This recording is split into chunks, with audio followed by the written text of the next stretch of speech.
Now, before we get into the video, I want to let you guys know about Pickswise.com. Pickswise is the home of sports picks and predictions. You can find the latest college basketball picks every game for every day, and they will give you a free pick for every single March Madness game once the tournament starts, and they'll be able to load in their picks right here. They will give you reasoning, sound reasoning from expert handicappers, from expert analysts. They feature the very best of the college basketball handicappers, and especially as it gets closer to March Madness, be sure to check them out and be sure to bet better with Pickswise. Sup guys, it's Alex here, and welcome to the March 5th Bracketology update. And man, I am so freaking excited for this weekend of college basketball. It is the last weekend of the regular season for most of the major conferences. We've already had the conference tournaments kick off for a lot of the mid-majors, like the A10, where Richmond is now not going to make the tournament. They got surprise upset by Duquesne. So Richmond, sorry about your luck, but you're not going to be making the tournament. But then we got conference tournaments like the Horizon League, which have been having some great games. They had a game go to like 3 overtimes or something like that, had a lot of close games. Gonna be excited to see how the rest of those turn out. But before I take a look here at the bubble, I just want to say thank you guys for all the support on my recent videos. We are now only 10 subscribers away from my 6,000 subscriber goal by Selection Sunday. So I mean, we're like 10 days ahead of the goal. Thank you guys for all the support on the channel videos too. I mean, the views have been going crazy. We're getting like 5,000 to 6,000 views per Bracketology now. Each video is getting close to like 200 likes, which is just insane for Bracketology videos. I mean, the tournament video from 2019 only had like 1.3 thousand views out of, or 1.3 thousand likes out of like 120,000 views, and to get 200 likes on like a 6,000 view video is just crazy. Thank you guys for all the support. I will be doing a 7,000 subscriber giveaway as well now, since we have 10 days to go, and we got to get a new goal in there. We got to get another 1,000 subscribers in the next 10 days. How you enter is that you subscribe to the channel, turn post notifications on, take a screenshot of it, send it over to me at AlexPrice24 on Instagram, and you will be entered for a $25 gift card giveaway, or like a free t-shirt for the college basketball team of your choice. But I mean, most people are going to be taking the $25 gift card, which I don't blame them. But details on how to enter that are in the description below if you didn't hear what I said in this video, or if it wasn't very clear. But before I take a look at the bubble, I want to go ahead and show you guys too the Excel bracket that I use. How you find it is if you type in Excel bracket on Google, it'll be this first one that pops up. It's that vertex42.com site. It brings up the 2020 NCAA tournament bracket, but you just got to update the 2021 teams. From Joe Lunardi's bracket, it's going to be the same bracket that I used for my 2021 NCAA tournament predictions video. So that one's going to be a lot of fun to make. It just takes like 2 to 3 minutes to upload, so you don't have to worry about that. But if we go over here to the bubble itself, last team in right now is Boise State. They're still hanging in there. They had that quad 4 loss at home to Fresno State. And then the first team out is Seton Hall. But if we take a look here at the bubble, last 4 byes are Louisville, Rutgers, Georgia Tech, VCU. Last 4 in are Drake, Michigan State, and Xavier, Boise State. First 4 out are Seton Hall, Utah State, St. Louis, and Duke. And then the next 4 out are Syracuse, SMU, Memphis, and Ole Miss. Now, before I get into my Bracketology picks, I just want to go ahead and show you guys my upload schedule here for the next for the next month or so, up until April 4th. I have 81 videos planned for you guys. We got some Bracketologies coming up today and then next week. And we have the conference tournament predictions. I'm only going to be doing these, I think it's 5. Maybe I'm forgetting one here. There's 1, 2, 3, 4, 5. I'm probably forgetting one. I just can't think of it off the top of my head. I thought there was a Power 6 conference or something like that. Maybe I'll do the American, throw it in there. But then we have the actual tournament predictions video we got the giveaway, final Bracketology, the selection show that I'll be uploading, my tournament challenge for you guys to enter, the coin flip bracket, of course. And then I will be doing the NCAA tournament, or NCAA basketball 10 simulation of all the tournament games. I mean, it's going to be 63 videos here because we got 63 teams to eliminate. It'll be a lot of fun this year. I haven't decided if I'm going to be doing premieres or just uploading them purely. I know I'll be doing premieres for like once we get to the Elite Eight and Final Four and championship and all that. But let me know if you want me to premiere some videos for the round of 64, especially in the days leading up to the tournament itself, where there's not going to be any basketball, so it'll be kind of fun to see. But yeah, we got 81 videos that'll be coming out over the next month or so, and maybe if I end up getting a ticket to the tournament, maybe I'll do a live vlog or something like that. Of course, wearing a mask because all the tournament games are going to be played in Indiana, and of course I'll be COVID safe, but wearing a mask the entire time. But it'll still be a lot of fun to see. It'll be interesting to see how the arena aspect goes with only like the 10 to 25% capacity. I don't remember what percentage it is, but it'd be really interesting to see. Let me know know what you guys want to see, if you want to see the premieres or just normal uploads here for these NCAA basketball simulation videos. The food item for today, what are we going to do? Let's do Oreos. I can't remember if I've done Oreos before. If I have done Oreos, comment another like cookie snack. I can't think of any, like Chips Ahoy or something like that. But we're gonna go with a cookie snack today. Going to Walmart today to get some groceries, let you guys know a little bit about my life right there. So I will be seeing some new food items for you guys to comment below as well, or in the comment section for the next couple of bracketologies that I'll be doing. So finally, 5 minutes in, something like that, we are gonna go ahead and get into my conference tournament predictions. There's gonna be some fun ones here, as you guys will see.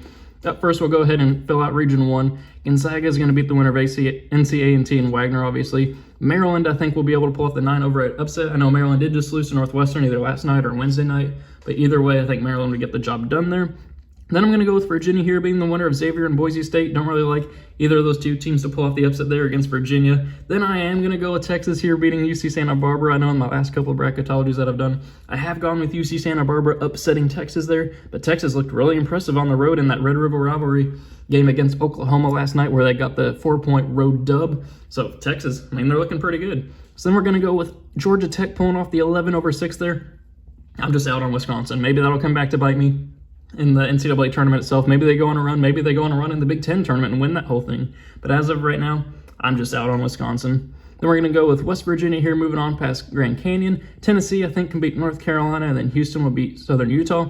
Then Gonzaga will beat Maryland. I think they'll be able to win that one. Then Texas, I think, will be able to beat Virginia. Then I'm going to go with West Virginia over Georgia Tech, along with Tennessee falling to Houston. I know I usually say the winner first, but I'm going to switch it up there, go with Houston. So no upsets here in the Sweet 16, but you guys will see here in a second. We're going to have Gonzaga moving on to the Elite Eight over Texas. Then we're going to go with West Virginia moving on past Houston into the Elite Eight. And then I'm actually going to go with West Virginia here moving on to the Final Four. I think this is the first time I've ever had Gonzaga lose or not make it to the Final Four in a bracketology, but they haven't really faced any tough competition since the end of December. I know these two teams played earlier in the year, and I think Gonzaga won by like 4-7, something like that.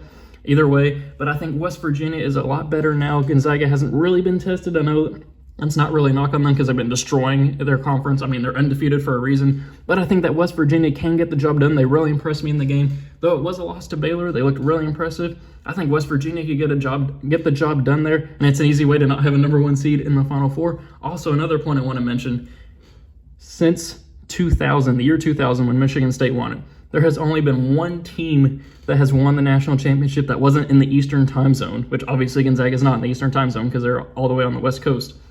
And that was Kansas in 2008. So that's something to keep in mind when you're filling out your bracket. But yeah, we're going to have West Virginia moving on from Region 1 right there. Baylor will move on past Texas State over here in Region 2.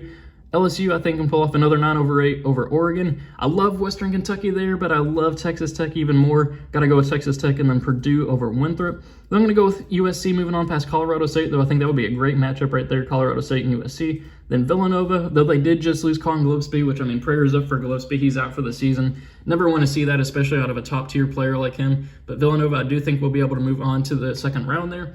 Then I'm going to go with Missouri moving on past St. Bonaventure, along with Ohio State here moving on past Siena.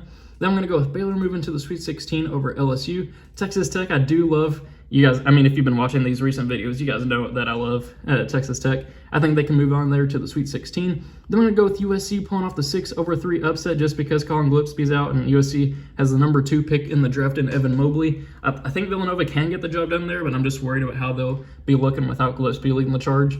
And then we're going to go with Ohio State here, moving on past Missouri. Baylor, I think, can move on past Texas Tech. I think those two teams play this weekend, so it'll be interesting to see how that game goes. Be a nice barometer to see what happens here in the bracket. But let's see this matchup right here. USC over Ohio State. I did this in a recent bracketology that I did. I think Ohio State is the better team, but recently Ohio State's been struggling with those bigs down low. Liddell, while he's a great player, they just can't defend the bigs. I mean, look what Hunter Dickinson did to them. Look at what Luka Garza did to them. And look, I mean, Illinois is going to be playing Ohio State this weekend, but look what Kofi Cockburn might do this weekend. USC has that tall guy, that tall big, and Evan Mobley. I think USC could get the upset there in a 6 over 2, but then they will fall to Baylor here in the Elite Eight. Baylor will represent Region 2 in the Final Four. So then if we go down here to Region 3, Michigan will beat James Madison. Then Loyola Chicago, I think, can beat UCLA. Toledo pulling off the 12/5 there. I won't get too much into Creighton's coach situation. Just know that he's suspended, and I'm not sure how that team will look, if they'll still be able to play like a team, if their morale's low. I think that's right for a 12/5 upset. Not sure if Coach McDermott's going to be back in time for the tournament. Then Oklahoma State here will beat Belmont. Something to keep in mind, Cade Cunningham did walk off with a road ankle last night. I don't think it's anything too serious, but haven't heard really any news on that, if he's going to be okay or if he's going to be missing some time or anything. But I do think Oklahoma State can win that one. Then we're going to go with Virginia Tech here, moving on past Purdue. Or not past Purdue, past VCU. Arkansas will beat UNC Greensboro. San Diego State, I think, can beat Louisville, and then Iowa will beat UMBC. Then Michigan will move on past Loyola Chicago, along with Oklahoma State over Toledo. Then I'm going to go with Arkansas moving on past Virginia Tech, and then Iowa moving on past San Diego State. And then for a spot in the Elite Eight, I'm going to go with I thought about going with an upset pick there, but I am going to go with Michigan moving on past Oklahoma State. I'd love to see Oklahoma State pulling off the upset there. I think they could do it with Cade Cunningham, but Michigan's just been way too consistent this year. Only 2 losses on the season to Minnesota and then Illinois. I think Michigan could get the job done. They righted that ship, came back strong against Michigan State. Maybe use Draymond Green's little video as a little bit of a motivation factor, but they did get the job done. Then I am going to go with Arkansas pulling off the 3/2. Arkansas is one of the hottest teams, if not the hottest team in the nation right now, winning 9 out of their last 10 games, with the only loss being to Oklahoma State up there in the SEC Big 12 Challenge. I think they can beat Iowa there. Iowa is easily a Final Four contender with Luka Garza, but I just don't think they'll be able to stop that hot shooting of Arkansas. But then I do think that Michigan will move on here to the Final Four over Arkansas, although that would be a great matchup to see. I think Arkansas can get it done, just don't know if they will be able to. But then over here in Region 4, we got Illinois moving on past Nicholls State and Prairie View A&M. Connecticut with James Boatnight moving on against Florida. Then we're going to go with Colorado moving on here, which Joe Lunardi has Colorado as a 5. Jerry Palm has them as like a 9 or something like that. It's just one of the crazy things I like to see with the bracketologies. Then Kansas almost lost to UTEP last night. Oh man, I was rooting for UTEP hard. I wanted to see the upset, but they survived. They're keeping their 4 seed for right now. Then we're going to go with them beating Liberty. Michigan State, I think, will beat Drake, and then they'll beat Oklahoma. Oklahoma has not been doing well at all over these last couple of weeks. I think they're on like a 4-game losing streak or something like that now. I think Michigan State could get the job done. And we're going to go with Florida State moving on past Navy. Rutgers, I think, can beat BYU, though that one's a complete 50-50 toss-up. I just like Rutgers a little bit better. And we're going to go with Alabama moving on past Cleveland State. Then we have Illinois moving on to the Sweet 16 over Connecticut. Was that the match? I think it was North Carolina when Illinois won the title. Or I don't remember if they won the title by using North Carolina. Something like that. 2005, I think, was the year. I think it was Illinois versus North Carolina in the championship game. I may be wrong on that.